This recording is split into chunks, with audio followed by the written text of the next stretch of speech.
Chapter 9. Then the Lord said to Moses, Go into Pharaoh and tell him, Thus says the Lord God of the Hebrews, Let my people go, that they may serve me. For if you refuse to let them go, and still hold them, behold, the hand of the Lord will be on your cattle in the field, on the horses, on the donkeys, on the camels, on the oxen, and on the sheep, a very severe pestilence. And the Lord will make a difference between the livestock of Israel and the livestock of Egypt. So nothing shall die of all that belongs to the children of Israel. Then the Lord appointed a set time, saying, Tomorrow the Lord will do this thing in the land. So the Lord did this thing on the next day, and all the livestock of Egypt died. But of the livestock of the children of Israel, not one died. Then Pharaoh sent, and indeed, not even one of the livestock of the Israelites was dead. But the heart of Pharaoh became hard, and he did not let the people go. So the Lord said to Moses and Aaron, Take for yourselves handfuls of ashes from a furnace, and let Moses scatter it toward the heavens in the sight of Pharaoh. And it will become fine dust in all the land of Egypt, and it will cause boils that break out in sores on man and beast throughout all the land of Egypt. Then they took ashes from the furnace, and stood before Pharaoh, and Moses scattered them toward heaven. And they caused boils that break out in sores on man and beast. And the magicians could not stand before Moses because of the boils, for the boils were on the magicians and on all the Egyptians. But the Lord hardened the heart of Pharaoh, and he did not heed them, just as the Lord had spoken to Moses.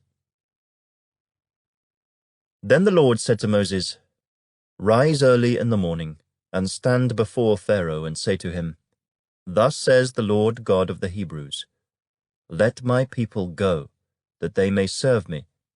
For at this time I will send all my plagues to your very heart, and on your servants, and on your people, that you may know that there is none like me in all the earth.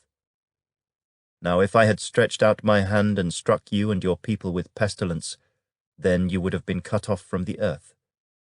But indeed for this purpose I have raised you up, that I may show my power in you, and that my name may be declared in all the earth. As yet you exalt yourself against my people, in that you will not let them go.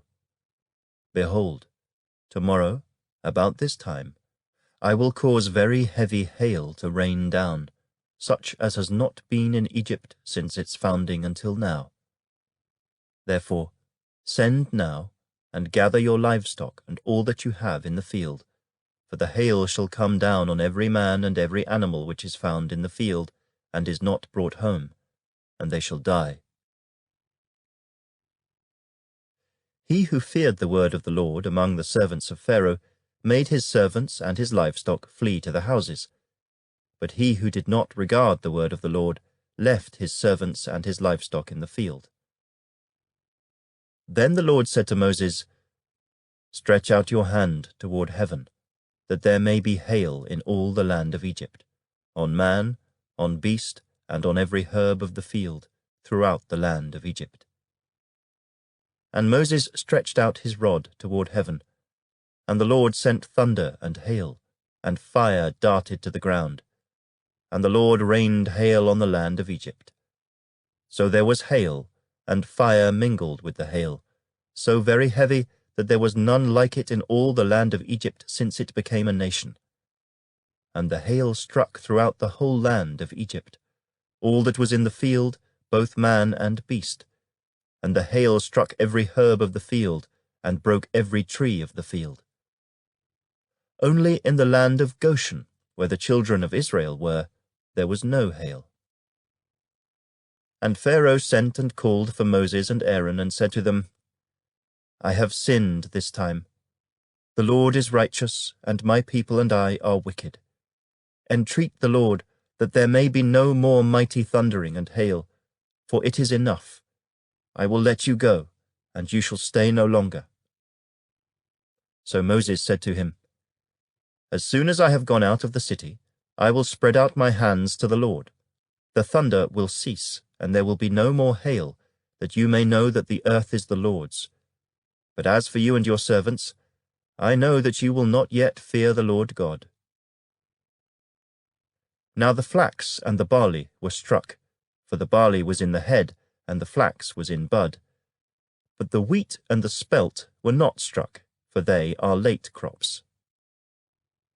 So Moses went out of the city from Pharaoh, and spread out his hands to the Lord. Then the thunder and the hail ceased, and the rain was not poured on the earth. And when Pharaoh saw that the rain, the hail, and the thunder had ceased, he sinned yet more, and he hardened his heart, he and his servants. So the heart of Pharaoh was hard, neither would he let the children of Israel go, as the Lord had spoken by Moses.